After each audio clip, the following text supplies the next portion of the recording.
We choose to go to the moon in this decade and do the other things, not because they are easy, but because they are hard. Kennedy's words echoed through history as humanity first set foot on the lunar surface over half a century ago. Back then, we planted a flag and left footprints in a race for national pride.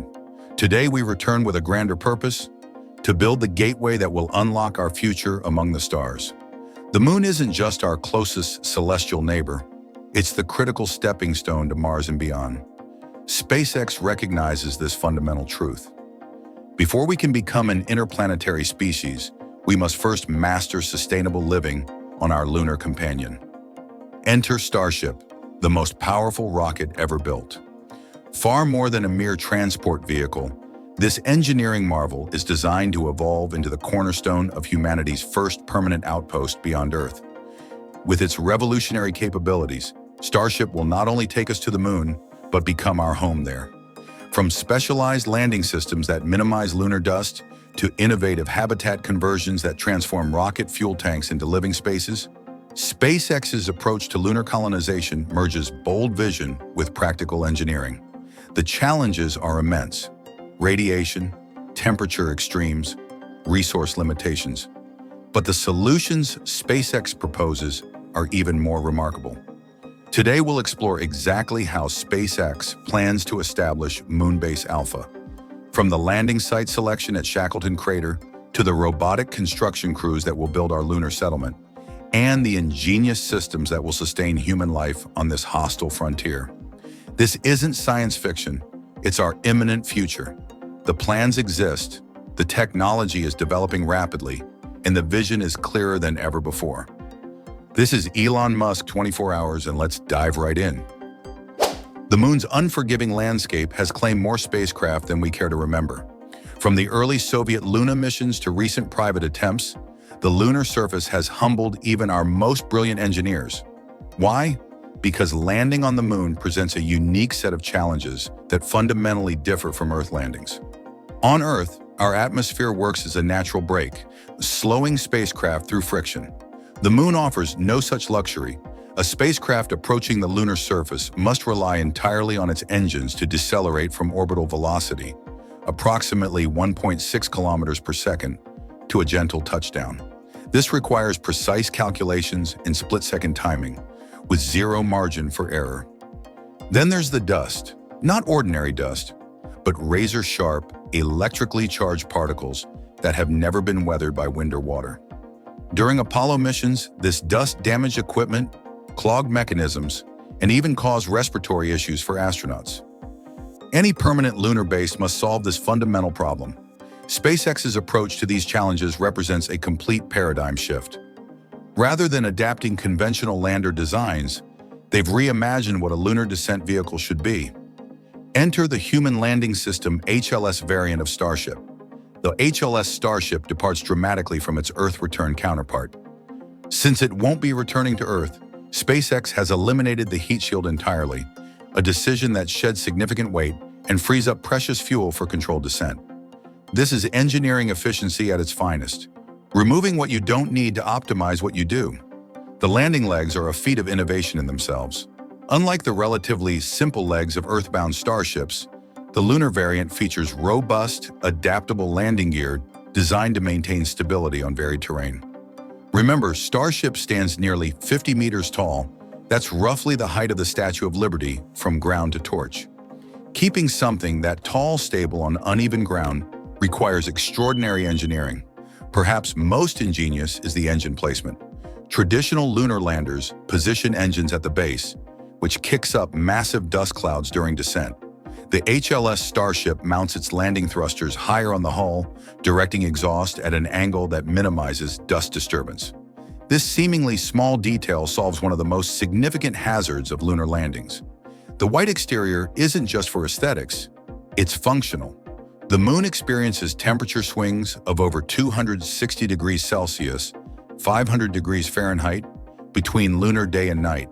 The reflective surface helps regulate internal temperature by reflecting solar radiation during the scorching lunar day, while insulation retains heat during the frigid night.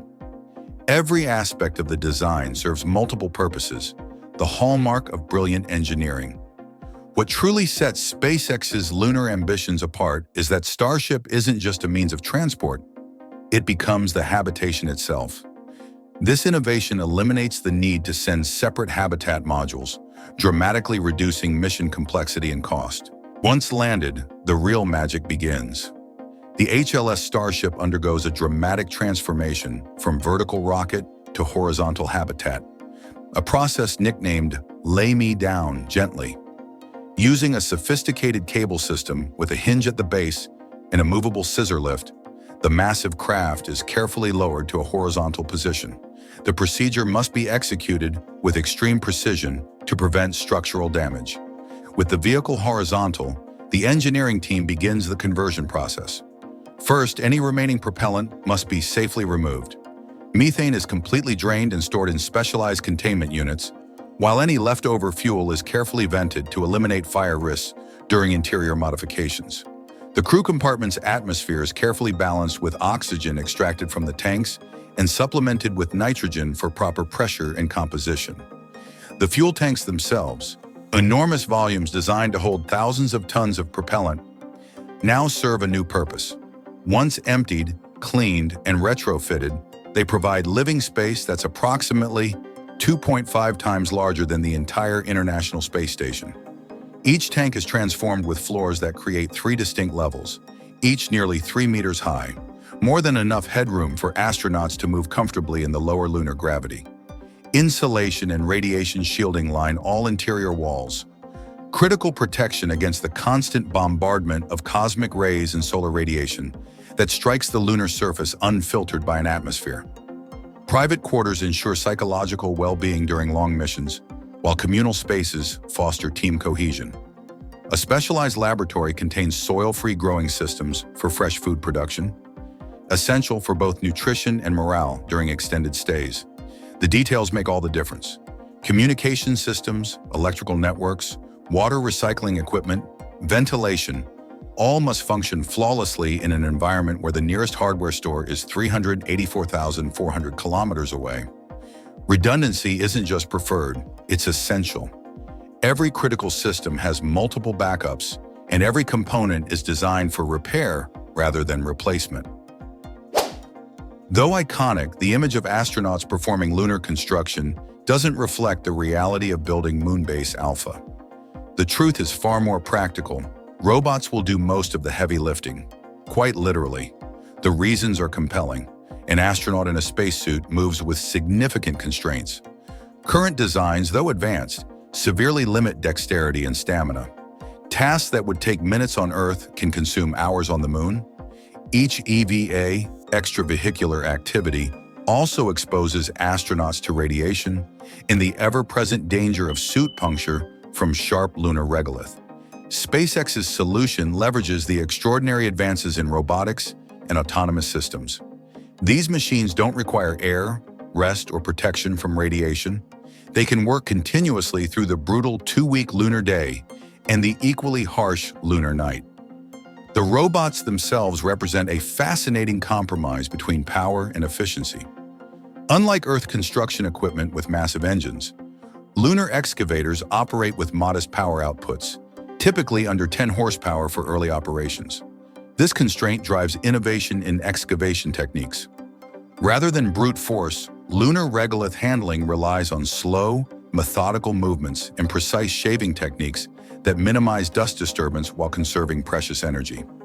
Solar power fluctuations during the lunar night, which lasts approximately 14 Earth days, necessitate highly adaptable power management systems. Robots either hibernate during the darkness or operate on stored energy, carefully rationing power for essential tasks only. These machines aren't remotely piloted toys. They're sophisticated autonomous systems capable of complex decision-making within defined parameters. They communicate with each other, coordinating activities for maximum efficiency, and adapt to changing conditions without human intervention. When obstacles arise, they assess, analyze, and determine solutions, requesting human guidance only when truly necessary. This doesn't mean humans become obsolete, quite the opposite. Astronauts evolve into supervisors, problem solvers, and innovators. Their responsibilities shift from repetitive physical labor to high-level decision-making, scientific exploration, and pushing the boundaries of what robots can accomplish. They become the brains of the operation while robots serve as the brawn, a partnership that maximizes the strengths of both. The construction sequence follows a logical progression. First, robots prepare the site, clearing areas for solar panel deployment and establishing initial power systems. Next comes the critical task of radiation shielding, building protective barriers using lunar regolith. The exact composition varies, but the principle remains consistent. Approximately 5 meters of packed lunar soil provides adequate protection against both radiation and micrometeorite impacts. The most visually impressive aspect might be the regolith cover that eventually encases the horizontal Starship. Using specialized techniques, robots pile and compact lunar soil over the entire structure, creating what resembles a futuristic bunker partially embedded in the lunar landscape. This isn't merely for protection, it also helps with temperature regulation, using the regolith's natural insulating properties to moderate the extreme temperature fluctuations between lunar day and night. SpaceX's vision extends far beyond a single lunar habitat. Their conceptual renderings reveal an ambitious plan for an interconnected lunar settlement, a true off-world colony capable of sustained human presence and eventual self-sufficiency. The scalability of the Starship Moonbase configuration is its most forward-thinking aspect. Expansion occurs through a systematic process of landing additional starships, positioning them optimally, and connecting them through dedicated docking nodes or pressurized corridors. Each new arrival expands the settlement's capabilities: additional living space, specialized research facilities, manufacturing centers, or resource processing plants. The key challenge in scaling isn't the landing itself, but the post-landing transport. New starships cannot land too close to existing structures due to the danger posed by engine exhaust and dust plumes. Instead, they must touch down at a safe distance, typically several kilometers away, and then be transported to the main settlement. This is where the Transport Rover system proves invaluable. Based on NASA's FLEX, Flexible Lunar Explorer design, these powerful vehicles can distribute the massive weight of a starship across multiple contact points, enabling controlled movement across the lunar surface. With a combination of autonomous operation and remote control capabilities, these systems can precisely position new habitat modules for docking and integration. The Flex rover itself represents a marvel of multi-purpose design. Beyond transporting starships, it serves as both a crewed exploration vehicle and a remote-controlled work platform. When fitted with its robotic arm, it can perform delicate scientific research or heavy construction tasks with equal precision. This versatility is essential for a sustainable lunar presence, where every piece of equipment must serve multiple functions to justify its transport cost from Earth. A smaller prototype, aptly named FLIP, is scheduled for lunar testing later this year, validating core systems including batteries, tires, avionics, sensors, and control software. This incremental approach to development reduces risk while providing valuable real-world data for future improvements. For lunar habitation to transition from extended missions to permanent settlement, we must achieve a critical milestone: self-sufficiency in essential resources. The economics of space exploration make this non-negotiable. It's simply too expensive to continuously ship basic necessities from Earth. Japan has taken a leadership role in this area, recently launching 2 lunar landers carrying groundbreaking experiments in sustainable resource utilization. The first experiment involves water electrolysis, a process that splits water molecules into hydrogen and oxygen. On the Moon, this technology serves multiple critical functions: producing breathable oxygen, creating rocket propellant for return missions, and generating hydrogen for various industrial processes. The second experiment explores algae-based food production in lunar conditions. These simple organisms can produce nutritional biomass with minimal inputs, converting carbon dioxide into oxygen while providing essential proteins and micronutrients. Though they won't replace traditional crops entirely, algae cultures represent an efficient foundation for a lunar food production system that can later expand to include more complex plants. Water extraction represents perhaps the most crucial aspect of lunar self-sufficiency. The permanently shadowed regions near Shackleton Crater, the chosen location for Moonbase Alpha, contain significant ice deposits that have remained frozen for billions of years. Accessing and processing this ice efficiently will determine the long-term viability of lunar settlement. The extraction process combines careful excavation with specialized processing equipment. Regolith containing ice is heated in sealed chambers, causing the ice to sublimate directly from solid to vapor. This vapor is then captured, condensed, and purified through a series of filters before being stored for various uses: drinking water, oxygen production, radiation shielding, and propellant manufacturing. Communication infrastructure forms another pillar of self-sufficiency. Unlike the limited bandwidth available to Apollo astronauts, Moonbase Alpha will benefit from high-speed data transfer through an expanded Starlink network. This capability enables everything from telemedicine and real-time Earth consultation to entertainment and personal communications. Critical psychological support for crews spending months or years away from home. The result will be unprecedented. We'll witness the highest definition imagery ever captured of humans living on another celestial body. The grainy black and white footage of the Apollo era will give way to crystal clear, high-definition video streams showing daily life in humanity's first off-world settlement. With the blueprint established and technologies in development, the critical question becomes, when will Moonbase Alpha become reality? While SpaceX is characteristically ambitious in their timeline projections, a realistic assessment points to significant milestones within this decade. The Artemis program, NASA's Return to the Moon initiative, provides the framework for initial crewed landings. SpaceX's HLS Starship is contracted for Artemis 3, currently targeted for 2026, the mission that will return humans to the lunar surface for the first time since Apollo 17 in 1972. This initial landing will be brief, focused on proving the systems rather than establishing permanent infrastructure. Subsequent Artemis missions will extend surface stays and begin deploying the components needed for a sustained presence. By the late 2020s, we could see the first horizontal Starship habitat established, initially operated during limited occupancy periods, while systems are validated under real lunar conditions. The 2030s will likely bring the transition from outpost to settlement, with multiple interconnected habitats supporting crews for months at a time.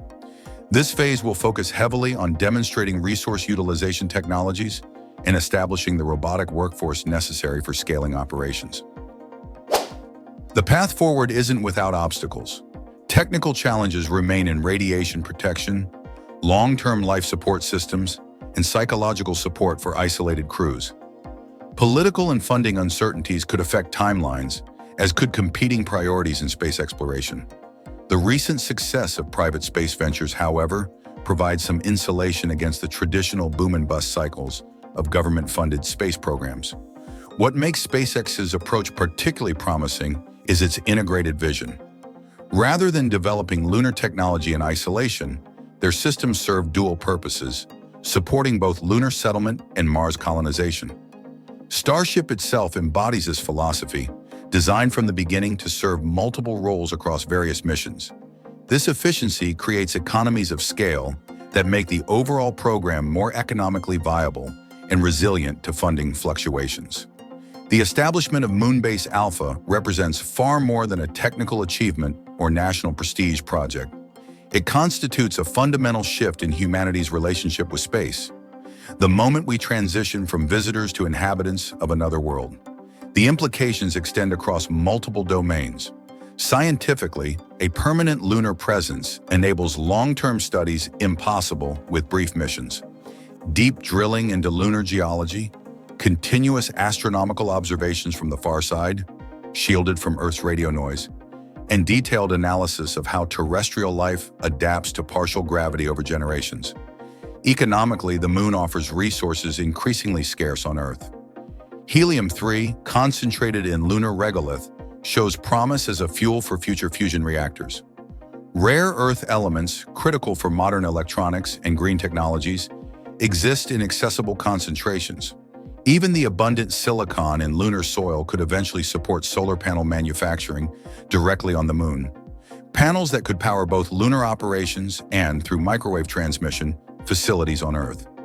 Geopolitically, establishing the first permanent off-world settlement carries significance comparable to the great explorations of Earth's past. The rules, norms, and governance structures established at Moonbase Alpha will likely serve as templates for future settlements across the solar system. This influence extends to property rights, resource utilization policies, and the delicate balance between national interests and the common heritage of mankind. Most profoundly, lunar settlement challenges our self-conception as a species. Throughout human history, we've identified ourselves by tribe, nation, religion, or culture, always within the context of Earth. When the first child is born off-world, likely on the Moon before Mars due to its proximity and relative safety, humanity will have truly become a multi-planetary species. This moment will mark not just a technological milestone, but an evolutionary one, the beginning of a divergence that will reshape the human story. Our return to the Moon differs fundamentally from our first visits half a century ago. We go not to plant flags or collect rocks, but to stay, to build, to learn, to grow, and ultimately, to expand beyond. SpaceX's vision for Moonbase Alpha represents the critical stepping stone in this journey. By developing and improving the technologies, procedures, and adaptations necessary for off-world living, we establish the foundation for further exploration. Mars remains the horizon goal, but the Moon provides the proving ground where we will learn to live beyond our homeworld. Starship stands at the center of this vision, not merely as transportation, but as habitat, infrastructure, and the physical embodiment of humanity's commitment to space. Its versatility and scale enable possibilities that previous spacecraft could only dream of, transforming the economics and capabilities of space exploration in ways that may prove as revolutionary as the shift from sailing ships to steamships was for terrestrial exploration. The robotics, life support systems, resource utilization technologies, and operational procedures developed for lunar settlement will transfer directly to Mars missions and beyond. Each challenge overcome on the Moon, radiation protection, dust mitigation, closed-loop life support, psychological support for isolated crews, builds our capability and confidence for the longer journeys ahead. In this sense, the Moon isn't merely a destination, but a gateway, the crucial link connecting Earth to the wider solar system. By establishing a permanent presence there, we create not just an outpost, but a springboard for humanity's greatest adventure, becoming a true spacefaring civilization. The pieces are falling into place for humanity's return to the Moon, this time to stay. SpaceX's innovations in spacecraft design, construction techniques, resource utilization, and operational procedures have transformed what was once science fiction into an achievable near-term reality. Moonbase Alpha represents more than a habitat on our nearest celestial neighbor. It symbolizes the beginning of humanity's expansion beyond our home planet. The technologies, methodologies, and lessons learned there will enable us to reach Mars and eventually the outer solar system. What makes this moment in history particularly poignant is that we stand at the threshold of transformation. Children born today may have the opportunity to visit or even live on the Moon within their lifetimes. The lunar settlements we establish in the coming decades will likely outlast many terrestrial structures, becoming the first permanent human footprint beyond Earth. The blueprint has been drawn, the technology exists or is within reach. The missing ingredient now is simply the unified effort and sustained commitment to make it happen. To establish not just a temporary outpost, but a permanent human presence that will endure for generations. When future historians look back at the 21st century, they may well identify our return to the Moon as the pivotal moment when humanity truly became a spacefaring species. In that light, projects like SpaceX's Moonbase Alpha aren't merely technical achievements, they're the foundations of our future among the stars. As we look toward the horizon, the next giant leap for humanity isn't just about technology, it's about vision. SpaceX's Moonbase Alpha represents our first tentative steps toward a future where the cosmos becomes our backyard. The blueprints are drawn, the technologies are developing rapidly. The timeline is ambitious but achievable. What comes next depends on our collective will to push beyond the familiar and venture into the unknown. When Neil Armstrong left that first footprint on the lunar surface, He spoke of one small step for man. Now we stand at the threshold of a much larger journey, not just to visit, but to stay, to build, to thrive. This isn't the conclusion of our lunar story. It's barely the introduction. I invite you to be part of this journey. Share your thoughts in the comments below. What excites you most about humanity's return to the moon? How do you envision life in a lunar settlement? Your perspectives add to this unfolding story. If you found value in this exploration of SpaceX's lunar ambitions, consider supporting the channel with a like and subscription. Each new video brings you the latest developments in space exploration with the depth and clarity you deserve. This is Elon Musk 24 Hours bringing you tomorrow's frontier today. Until next time, keep looking up. The future is brighter than ever, and it begins with what we build together on the moon.